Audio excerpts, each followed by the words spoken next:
Welcome guys. We are on the 18th game of Kasparov's masterpieces and the players are Gary Kasparov playing white and Ruslan Ponomariov play from Ukraine playing the black, and it is played in the Linares Super Tournament round 13 in March 2002. The opening is French defense Rubinstein variation. Okay, let's see how the game goes. First, that is e4, e6, d4, d5. The French defense is a solid opening, though black suffers from a bad light square bishop.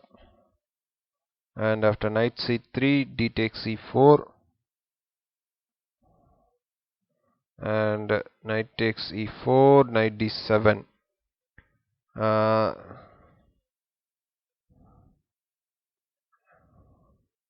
idea of this move is to bring the other knight to f6, and if white exchanges, then black recaptures. If white leaves the knight at e4, black can use the knight from f6 to capture it.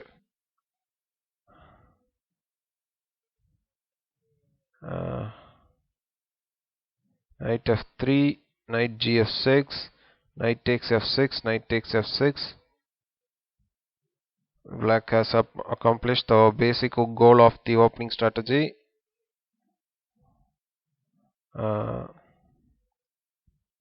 White has a small advantage of central pawn and black's bad bishop. Now c3, c5, knight e5,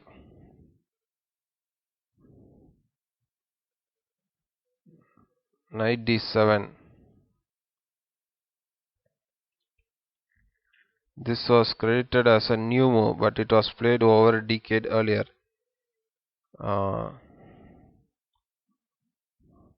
A6 is worth playing to keep white's bishop off b5. Bishop b5. The pin against the knight at d7 already under fire from e5 is truly annoying. Bishop d6.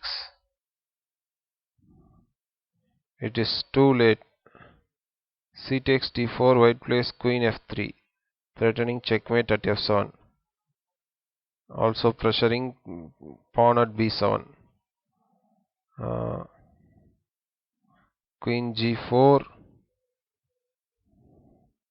and this is the typical move of many variations of the French defense. And here black is obliged to move the king to f8, and then after king f8, the pawn at g7 has to be defended.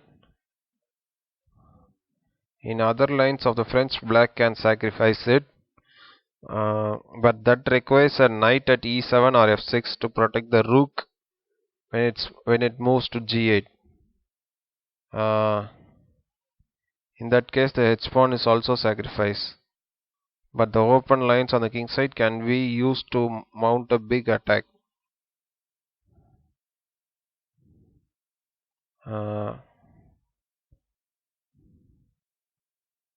Castling allows bishop h6, where black is forced to bring the queen to defend g7.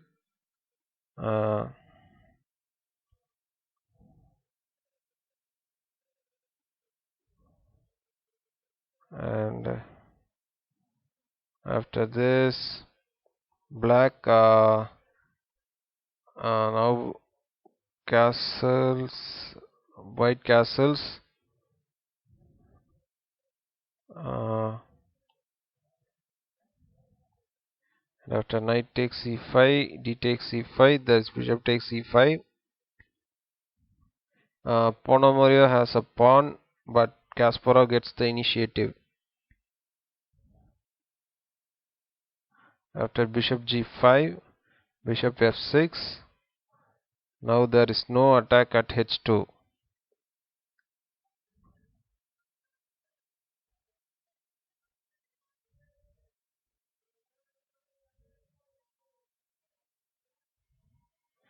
And here guys, I have to tell you a variation, and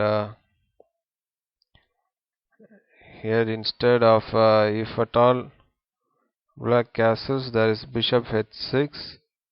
If then queen f6, then knight takes d7, bishop takes d7.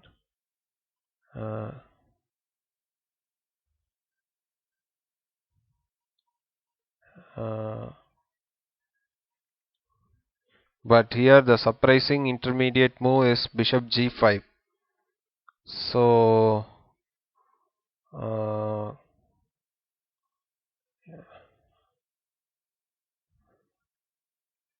and black is a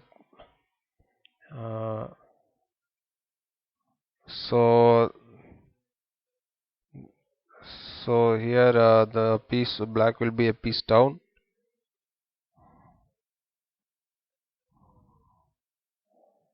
After bishop f6,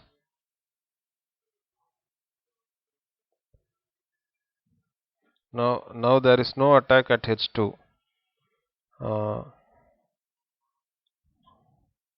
So queen c7 could have been my choice.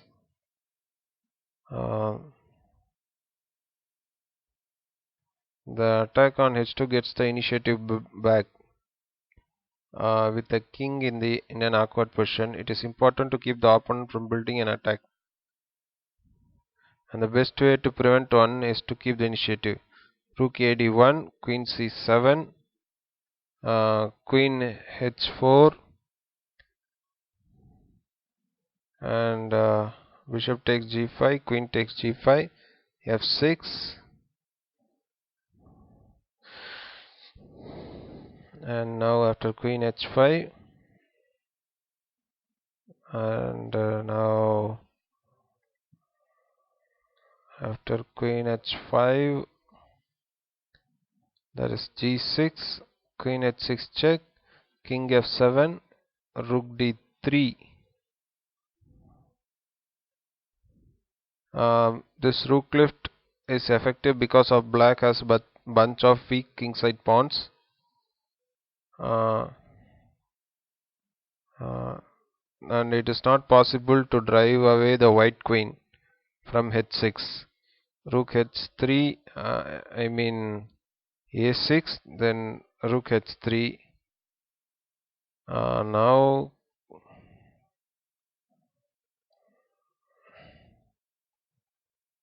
if at all there is this,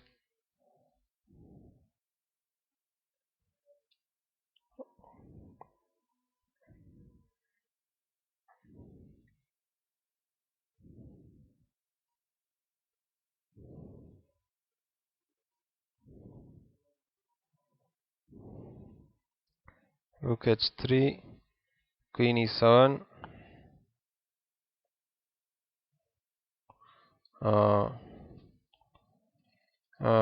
Ponomariov hopes to dislodge the queen with queen f8. He could have brought the queen to b6, which is probably the best if there is no direct way for Kasparov to break through the defenses.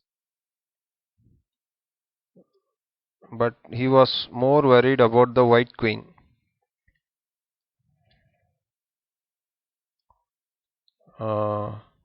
Bringing his own queen to e5, hoping to get to f5, he would have thwarted by white advancing the pawn to f4. Of course, he did see that capturing the bishop would be fatal. And queen e7.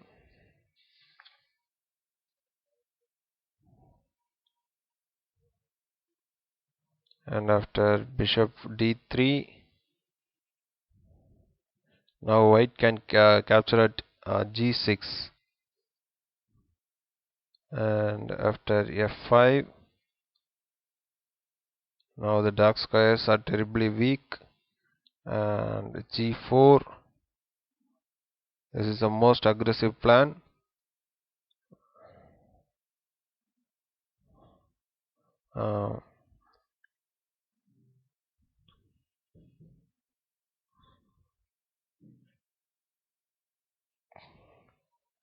here even queen takes h7, rook takes h7, rook takes h7, king f6, and rook takes and king takes.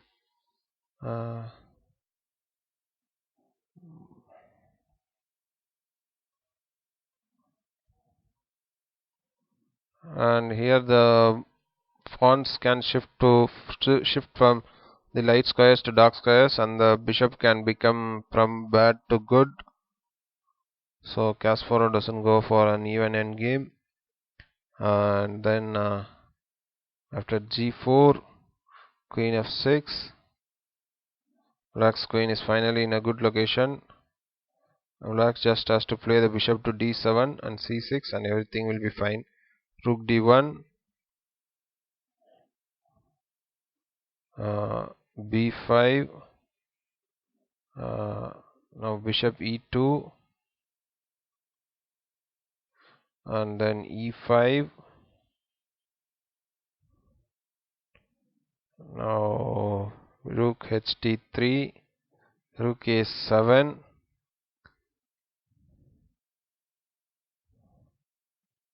and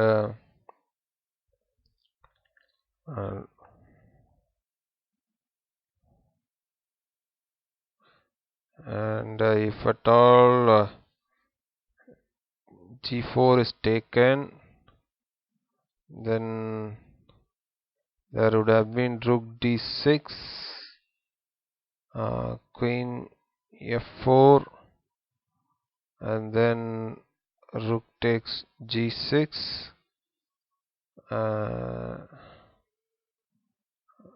and then rook takes h6, rook takes rook takes g6, and then queen takes h6, and then rook takes h6,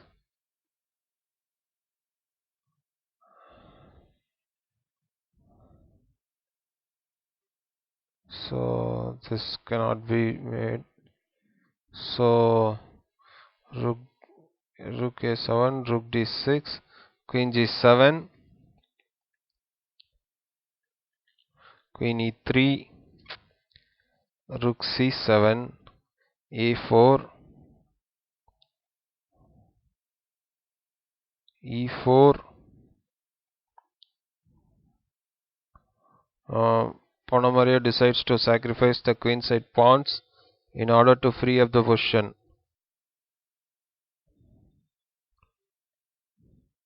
A b5, bishop takes b5, queen e5.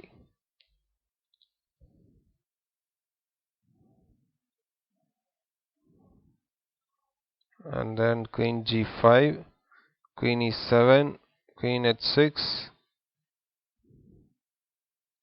then bishop e6, queen f4, bishop c8, queen h6, bishop e6, gf5, gf5, and bishop e2, queen f5, queen f6, bishop h5 check, king e7, rook takes e6, and black resigned here. After this the game would have gone, if at all, king takes e6 is correct here. After rook d6 this happens. If at all queen takes it, then there is this. So it is hopeless for black, so Ponomariov resigned here. Okay guys, I hope you would have enjoyed the game. I'll be meeting you with the next game between Kasparov and Deep Jr., and it will be the last game in this series.